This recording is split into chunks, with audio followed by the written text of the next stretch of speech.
Hello friends, welcome to my YouTube channel Sonam Chemistry Classes. So in this particular video I will explain concept of planarity in molecules. So first of all we have to know what is actually a plane. तो plane की जो simple definition होती है वो मैंने यहाँ पर लिखी है। मैं पहले पढ़ती हूँ देन मैं आपको एक्सप्लेन करती हूँ कि प्लेन होता क्या है। तो a plane is a flat surface that extends infinitely in two dimensions and has no longer thickness. It's the two-dimensional equivalent of a point, a line, and three-dimensional space. In real life, a plane can be represented by a wall, a floor, a piece of paper, or the surface of a table. तो plane क्या होता है? Plane एक simply एक two dimensional flat surface होती है। Flat surface होती है एंड जो उसका एक्स एक्सिस के अलोंग एंड वाई एक्सिस के अलोंग वो क्या होती है? इनफाइनेटली एक्सटेंडेड होती है। तो तो एक्स एक्सिस में भी जो क्या होगी वो एक्स एक्सिस में भी इनफाइनेटली चौड़ी होगी और वाई एक्सिस में भी वो इनफाइनेटली क्या होगी? लंबी होगी।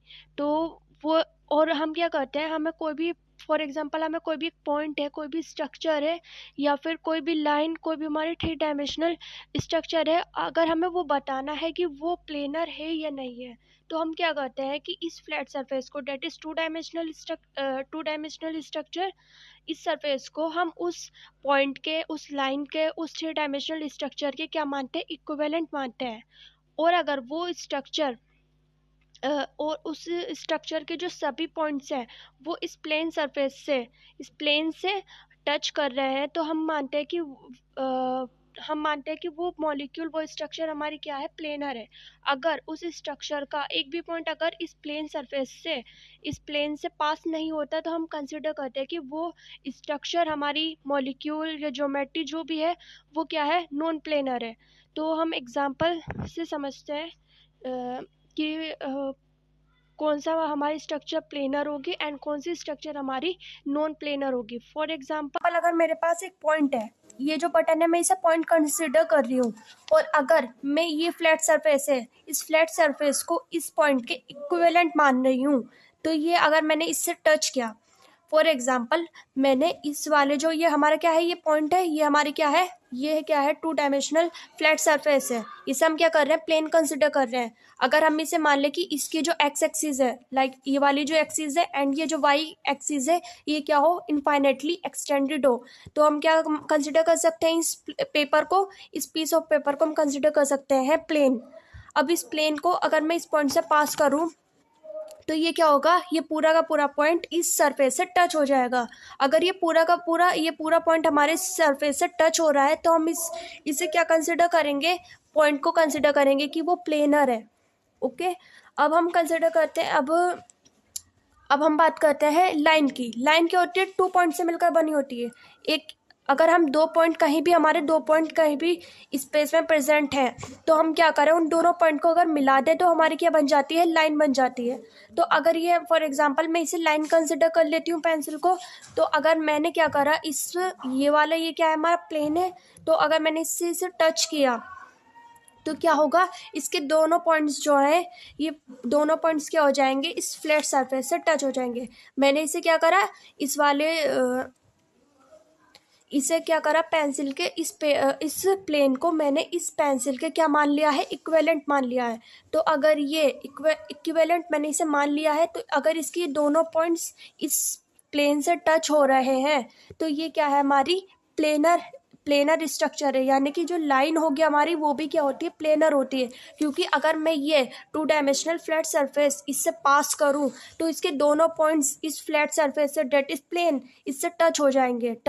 तो क्या मतलब है कि ये जो लाइन होगी हमारी, ये क्या होगी? हमारी प्लेनर होगी। यानी कि अगर स्पेस में कहीं भी हमारी लाइन प्रेजेंट है तो वो क्या होगी? प्लेनर होगी। अब हम कंसिडर करते हैं तीसरी स्ट्रक्चर हमारी। तो हम जानते हैं, 1 सेकेंड,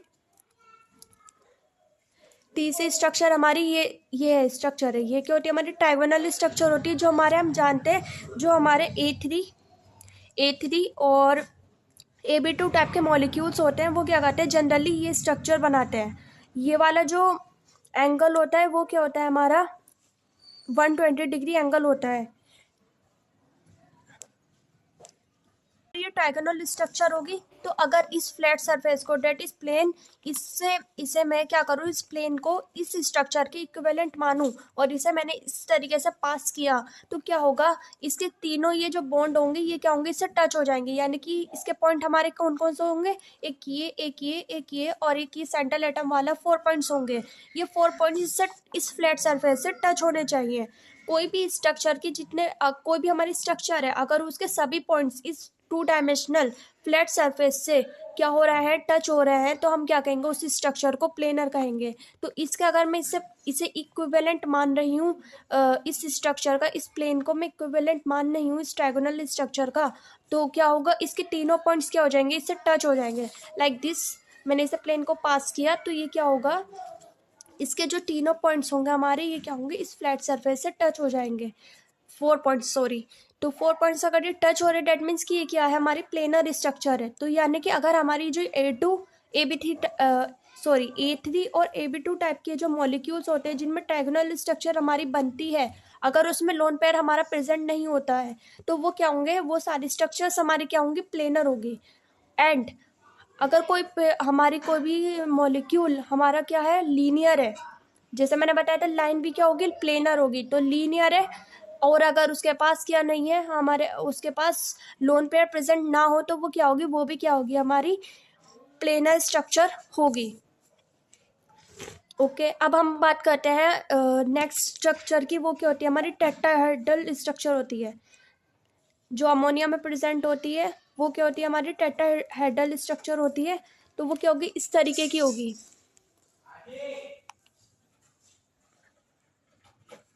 तो वो क्या होगी, इस तरीके की होगी।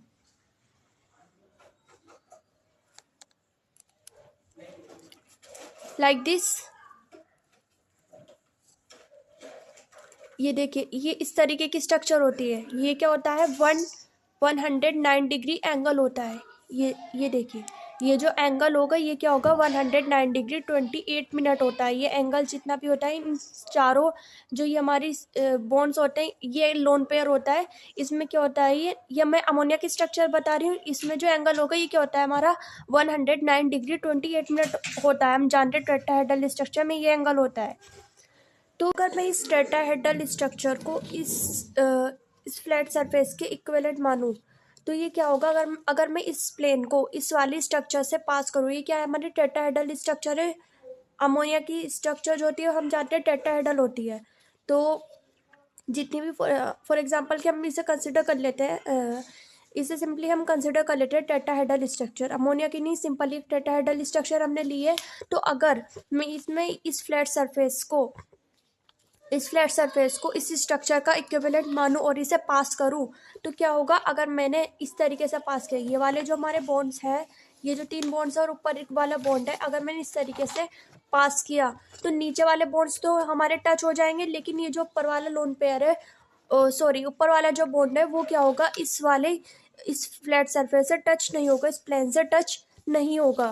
और अगर मैंने इस तरीके से यहाँ से पास किया, सॉरी प्रॉब्लम हो गया आपको यहाँ समझने में, क्योंकि मैं 2 डायमेंशनल वीडियो है हमारी। तो अगर मैंने यहाँ से, आप घर में बनाकर इसे देख सकते हैं। तो ये अगर मैंने इस तरीके से पास किया, तो नीचे वाले बॉन्ड टच हो जाएंगे, लेकिन ऊपर वाला बॉन्ड रह जाएगा। अगर ऊपर से पास किया तो नीचे वाले बॉन्ड्स रह जाएंगे, तब भी वो प्लेनर नहीं बन पाएगा। अगर मैंने क्या करा, इस तरीके से टच किया, तो ये क्या हो जाएगा, सिर्फ एक बॉन्ड आएगा जो इस प्लेन को टच कर पाएगा, बाकी के हमारे बॉन्ड्स ऐसे ही रह जाएंगे। इसी तरीके से कोई सा भी हम बॉन्ड ले लें, तो अगर वो टच कर रहा है तो बाकी बॉन्ड्स हमारे 3 ऐसे ही रह जाएंगे। लेकिन हम जानते हैं जो प्लेनर मॉलिक्यूल, अगर हमें प्लेनर मॉलिक्यूल कंसिडर करना है तो सारे पॉइंट्स उसके टच करने चाहिए। लेकिन टेट्राहेड्रल स्ट्रक्चर में तो ऐसा नहीं हो रहा है कि उसके सारे पॉइंट्स क्या हो रहे हैं, टच हो रहे हैं इस फ्लैट सरफेस से। डेट मीन्स कि जो हमारी टेट्राहेड्रल स्ट्रक्चर होगी वो क्या होगी, नॉन प्लेनर होगी। आई होप को ये बात आपको समझ में आई हो। ये 2 डायमेंशनल वीडियो में ये समझाना काफ़ी मुश्किल है, क्योंकि मैंने ये जो स्ट्रक्चर बनाई है टेट्राहेड्रल, वो मैं जो भी हमारी स्ट्रक्चर ज्योमेट्री होगी क्या होगी, 3 डायमेंशनल स्पेस में बनती है। लेकिन आपको अगर कोई चीज़ नहीं समझ में आए तो आप प्लीज़ मुझसे कमेंट करके पूछ सकते हैं। नाउ हम देखते हैं कि जो प्लेनरिटी है, मॉलिक्यूल्स की जो प्लेनरिटी है वो एटोमिसिटी ऑफ मॉलिक्यूल के साथ कैसे रिलेट करती है। तो अब हम इस चीज़ को समझते हैं कि how to relate atomicity of molecule with the planarity of molecules. So friends, now let's understand what is atomicity. तो सिंपली एटोमिसिटी क्या होती है? Total number of atoms in a molecule including central atom is called atomicity. Example लेकर समझते हैं हम। ये molecule हमारा है H2O। तो H2O में कितने एटम होंगे? ओवरऑल मॉलिक्यूल जो है हमारा, पूरे मॉलिक्यूल में कितने एटम्स होंगे इंक्लूडिंग सेंट्रल एटम? तो 2 हाइड्रोजन होगा और सेंट्रल एटम हमारा क्या है? ऑक्सीजन। इसे भी इंक्लूड करेंगे एटोमिसिटी में। पॉइंट टू बी नोटेड कि एटोमिसिटी जब भी हम देखेंगे किसी मॉलिक्यूल की, तो हम उसमें सेंट्रल एटम को भी इंक्लूड करते हैं। तो ये क्या हो जाएगी इसकी एटोमिसिटी? 2 हाइड्रोजन 1 ऑक्सीजन, यानी कि इसकी एटोमिसिटी क्या हो जाएगी H2O की? 3। एंड अमोनिया, अमोनिया में कितने एटम्स है इंक्लूडिंग सेंट्रल एटम? 4। तो इसकी एटोमिसिटी क्या हो जाएगी? 4। CH4 में कितने एटम्स हैं इंक्लूडिंग कार्बन? 5। तो इसकी एटोमिसिटी क्या हो जाएगी? 5। एंड SF6 में कितने एटम्स हैं? 7 एटम्स है। तो इसकी एटोमिसिटी क्या हो जाएगी? 7 हो जाएगी। अब हम देखते हैं कि एटोमिसिटी और प्लैनेरिटी को हम कैसे रिलेट करते हैं। तो अगर किसी भी मॉलिक्यूल की एटोमिसिटी क्या हो? 2 हो या फिर 3 हो, तो वो क्या होंगे? ऑलवेज हमारे क्या होंगे? ऑलवेज प्लेनर होंगे, क्योंकि दो एटोमिसिटी का मतलब है कि उस मॉलिक्यूल में क्या होंगे? हमारे 2 एटम्स होंगे। 2 एटम्स क्या होंगे? तो 2 एटम्स हमेशा क्या बनाते हैं? लीनियर स्ट्रक्चर बनाते हैं। एंड 3 एटम्स होंगे तो वो हमेशा क्या बनाएंगे? डायगोनल स्ट्रक्चर बनाएंगे। तो अगर किसी भी मॉलिक्यूल में 2 या 3 किसी भी मॉलिक्यूल की अगर एटोमिसिटी हमारी 2 या 3 है, तो वो ऑलवेज प्लेनर होंगे, क्योंकि अभी मैंने आपको समझाया कि जो लीनियर स्ट्रक्चर एक लाइन है एंड जो डायगोनल स्ट्रक्चर है वो हमेशा इस फ्लैट सरफेस के इक्विवेलेंट रहेगी, और उस स्ट्रक्चर के सारे पॉइंट्स इस फ्लैट सरफेस को, डेट इज प्लेन, इसे क्या करेंगे? टच करेंगे। डेट मीन्स कि वो प्लेनर होगी। तो अगर हमारा A2 या AB टाइप का मॉलिक्यूल है, डेट मीन्स कि उसकी एटोमिसिटी क्या होगी? 2 होगी। तो वो हमेशा क्या होंगे? प्लेनर भी होंगे एंड लीनियर होंगे, क्योंकि लीनियर स्ट्रक्चर होती है। 2 एटम्स हमेशा जब भी होते हैं साथ में, तो उनकी क्या होगी? लीनियर स्ट्रक्चर होगी। चाहे उसमें लोन पेयर भी क्यों नहीं प्रेजेंट हो, तब भी क्या होगी? वो लीनियर स्ट्रक्चर होगी। नाउ अगर 3 एटम्स है तो डायगोनल स्ट्रक्चर होगी। अभी आपको समझाया कि डायगोनल स्ट्रक्चर क्या होती है? हमारी प्लेनर स्ट्रक्चर होती है। तो अगर कोई मॉलिक्यूल डायगोनल स्ट्रक्चर बना रहा है, तो उसकी तो वो क्या होगा? प्लेनर होगा। एंड लेकिन लीनियर नहीं होगा। ठीक है। एग्जाम्पल्स क्या हो सकते हैं? H2O, I2, HCl, I3 negative, ICl2 plus, I3 positive, BCl2। ये सब क्या होंगे? प्लेनर होंगे, क्योंकि इनकी एटोमिसिटी 2 है और किसी की एटोमिसिटी 3 है। लाइक H2O की एटोमिसिटी क्या है? 3 है। तो ये क्या होगा? ये क्या होगा? डायगोनल। ये क्या होगा? डायगोनल। सॉरी, इसकी स्ट्रक्चर डायगोनल स्ट्रक्चर नहीं होती, टेट्राहेड्रल स्ट्रक्चर होती है। लेकिन ये क्या होता है? प्लेनर होता है। क्या होता है? ये प्लेनर होता है, क्योंकि एटोमिसिटी क्या है? 3 है। 3 एटम्स होंगे।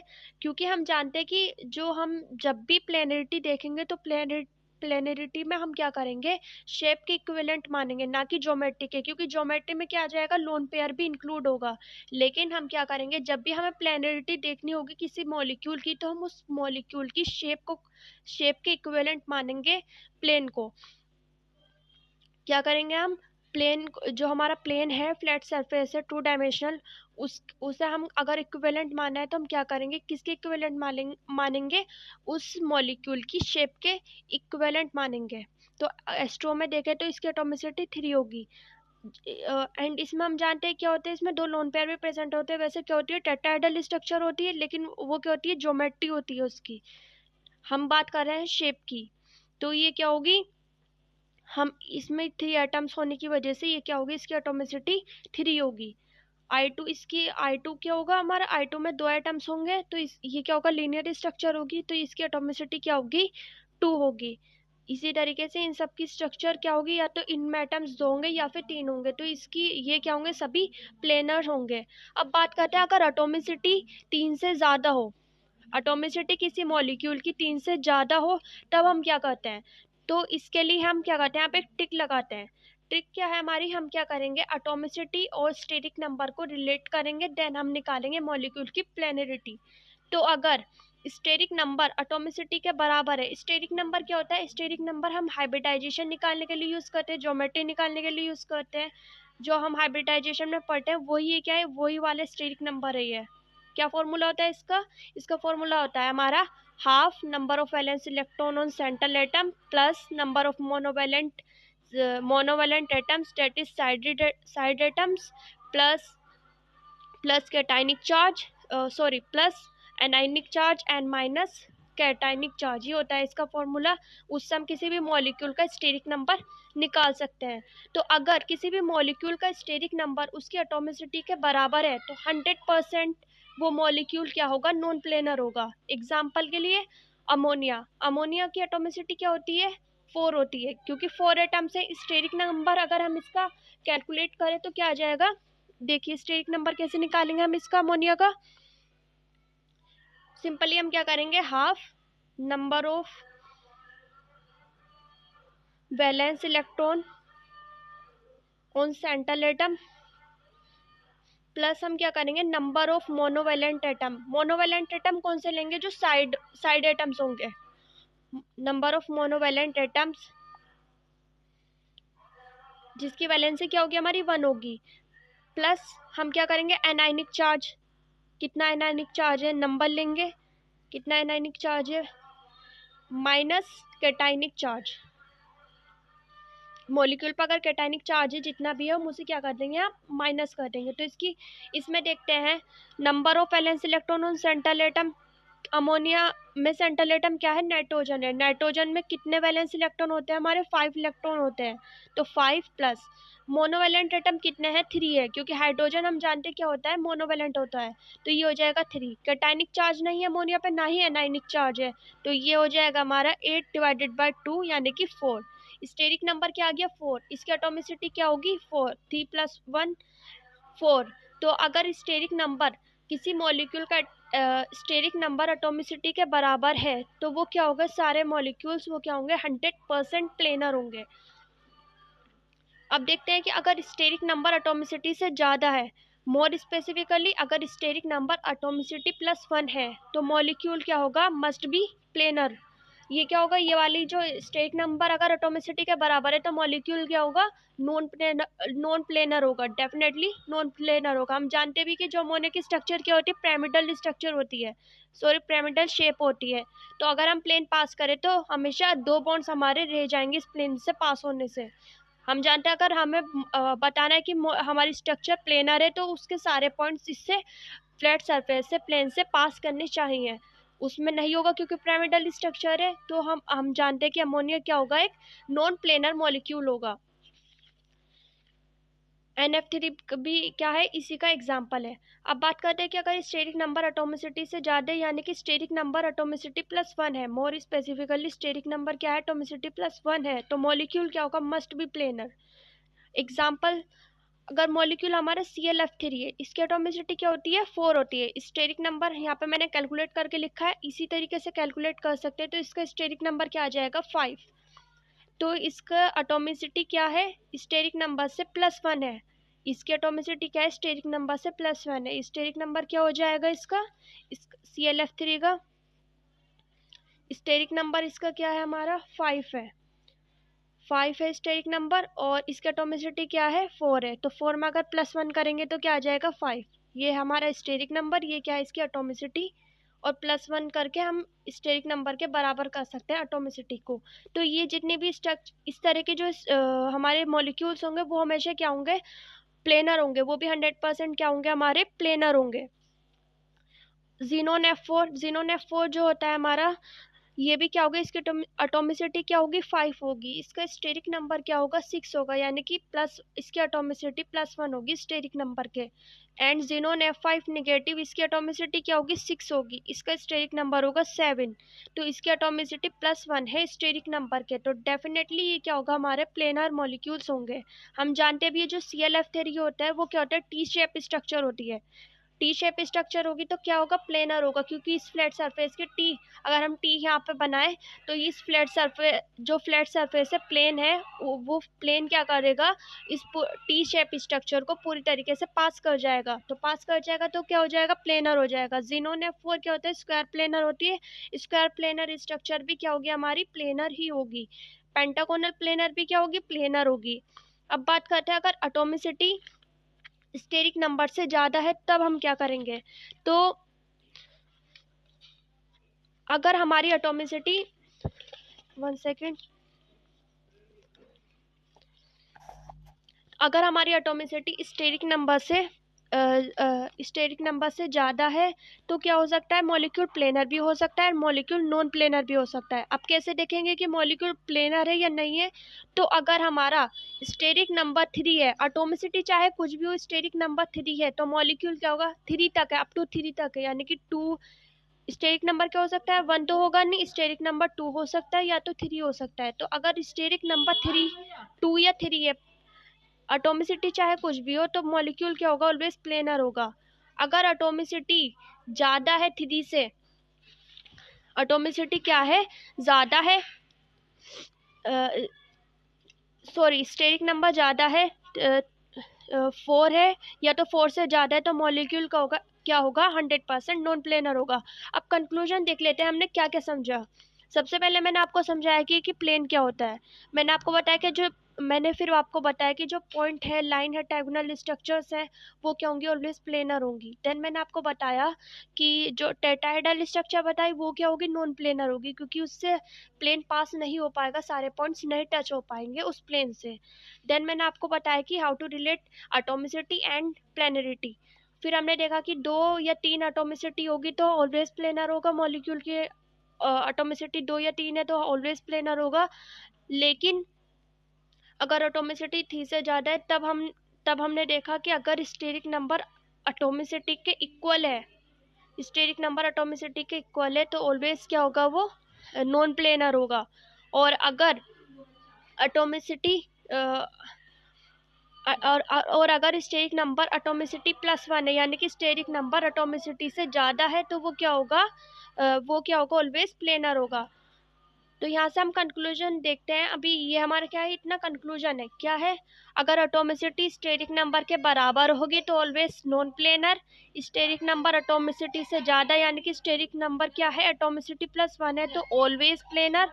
अगर इसकी एटॉमिसिटी, किसी भी मॉलिक्यूल की एटॉमिसिटी 2 या 3 है, तो तो क्या होगा, मॉलिक्यूल ऑलवेज प्लेनर होगा। और स्टेरिक नंबर अगर एटॉमिसिटी से ज़्यादा है तो इसमें हमारे 2 केस आ जाते हैं। अगर स्टेरिक नंबर 3 है, एटॉमिसिटी चाहे कुछ भी हो, स्टेरिक नंबर 3 है, तो ऑलवेज प्लेनर मॉलिक्यूल। और स्टेरिक नंबर अगर 4 है और यह 4 से ज़्यादा है, एटॉमिसिटी चाहे कुछ भी हो, तो नॉन मॉलिक्यूल क्या होगा, ऑलवेज नॉन प्लेनर होगा।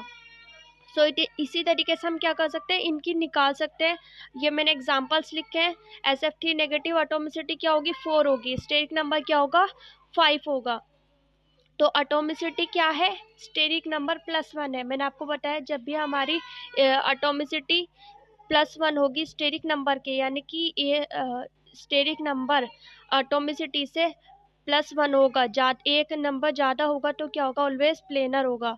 PCl अगर हम देखते हैं PCl6- तो इसकी एटॉमिसिटी क्या है, 7 है, स्टेरिक नंबर क्या है, 6 है। तो मैंने आपको बताया स्टेरिक नंबर अगर 4 या 4 से ज़्यादा हो, एटॉमिसिटी चाहे मॉलिक्यूल की कुछ भी हो, तो वो क्या होगा, ऑलवेज हमारा क्या होगा, नॉन प्लेनर होगा। तो यहाँ पे स्टेरिक नंबर क्या है, 6 है, यानी कि 4 से ज़्यादा है, तो हमें एटॉमिसिटी देखनी नहीं है, सीधे लगा देना है नॉन प्लेनर।